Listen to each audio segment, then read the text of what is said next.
तो प्रेमियों, उसी अयोध्या में जब राम आए तो उन्होंने भी सारे पूर्ववासियों को, जैसे मथुरा में गुरु महाराज ने सारे हिंदुस्तान के कोने कोने से लोगों को इकट्ठा करके और धर्म कर्म का मानव का संदेश देते थे, उसी तरह भगवान राम ने भी, कौन कहता है कि ये बाबा जी अलग धर्म चला दिए, चाहे बाबा जी का अलग साधना पूजा है।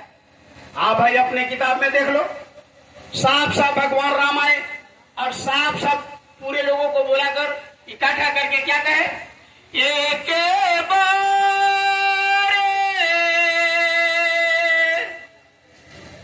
रघुनाथ बोलाए,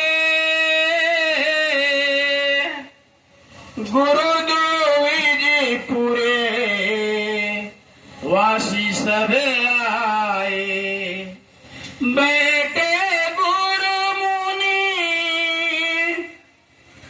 अरु दुई सजा, बोले बचना भगत भवा भांजना, सुनाऊं सकल पूरे,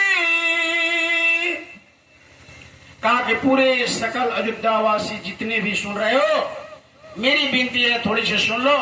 ये कहा भगवान राम ने, ये रामायण कहता है, मैं नहीं कहता हूं, मेरे गुरु महाराज नहीं कहते। साफ साफ रामचरितमानस में भगवान राम ने ये बोल रहे हैं, उत्तरकांड में सारे को बुला करके साफ कहा, सुनाहू सकल पूरी जन्म में बानी, कहू न कछु में ताउरे आनी, नहीं अनित नहीं कछु प्रभु ताई, सुनाहू कराहू जो तुम ही सोहाई। साफ कहा कि जो तुम्हारे लिए हो, तुम्हारे अनुकूल हो, तुम्हारे यानी लायक हो, तो तुम उसको करो, उसको तुम समझो, और तुम्हारे हित की बात हो तो उसको करिए। अगर हित की बात ना हो तो तुम मत मानो, हमको रोक भी देना। साफ कहा, जो अनित्य कछु भाषो भाई, तो बजराहू मोहे भय बिसाराई। साफ कहते हैं भगवान राम की, अगर तुम्हारे अहित की बात कर दूं, तुम्हारे अनिति की बात कर दूं, अगर नीति की बात नहीं बोलूं, तो मुझे भय को बिसरा कर बजराहू, बजराहू कहते हैं डांटना, हाँ, कि हमको डांटना, बजराहू माने हमको चुप करा देना, हमको बंद करा देना, अगर हम तुम्हारे अनिति की बात करते। आगे कहते हैं कि क्या उपदेश दे रहे हैं भगवान उसी रामायण में।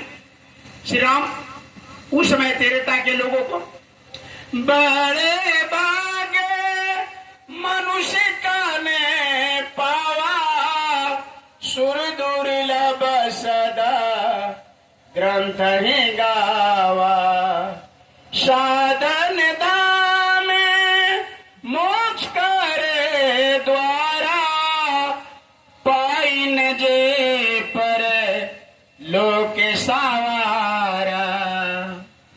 कहते इसको पा करके अगर परलोक आपने नहीं सवारा, तो ये भगवान राम कहते हैं कि सिर धुन धुन पछतावही, काल ही करनी मिथ्या दोष लगा, वही कहते मिथ्या दोष लगा। और आगे एक बड़ा सुंदर कहते हैं उसी, यह नर तन करे फले विषय ना भाई, स्वर्ग ही स्वल्प अंत दुखे दाई। कहते कि अगर नर्तन पा करके अगर आपने ये भोग किया, विषय वासनाओं में गया, तो ये नरक और स्वर्ग का, पाप और पुण्य का, यानी गुरु महाराज ने कहा कि ये पाप पुण्य क्या है, एक लोहे के बड़ी, एक सोने का। बहुत लोग पुण्य काम में लगे रहते हैं, अरे भाई पुण्य भी बंधन है और पाप तो बंधन है ही। इसलिए गुरु महाराज ने कहा कि पाप और पुण्य से उठो और ऊपर उस माली के घर। तो कहा कि दरवाजा है।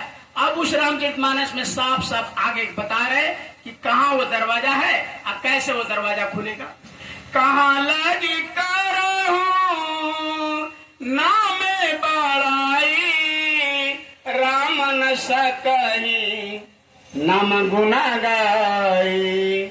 भगवान राम स्वयं कहते हैं कि इसको नहीं गा सकते। गोस्वामी जी महाराज लिखते हैं कि भगवान राम कह रहे हैं कि मैं उस नाम को नहीं महिमा नहीं गा सकता जिसके नाम लेने से ये दिव्य दृष्टि खुल जाएगा। वो कौन सा नाम है? गुरु दीना संत बिना कोई नाम न चीना। बिना संतों का आज तक किसी को नाम नहीं मिला। गुरु महाराज ने तो बांटते रहे लुटाते रहे। कहे कि हमारे गुरु महाराज ने कहा कि मेरे धन को लुटाते रहना। इसमें बहुत पुराने सत्संगी बैठे हैं, ये साक्ष तो ये नाम का। और मीराबाई ने भी कही, पायो जी मैंने नाम रतन धन पायो, बस तो अमोलक दिए मेरे सतगुरु कृपा जो अपनायो। पायो जी मैंने नाम रतन धन पायो। मीरा ने कही कि हमको नाम रूपी मिल गया और हमको धन्य हो गया, उसी धन मिला। तो इस तरीके से सबको वही 5 नाम मिला। सब महापुरुषों ने 5 नाम दिए। अभी बताए हैं 5 जगह फटफट टिक देगा। और पूछो, यहाँ भी हम देख रहे हैं बहुत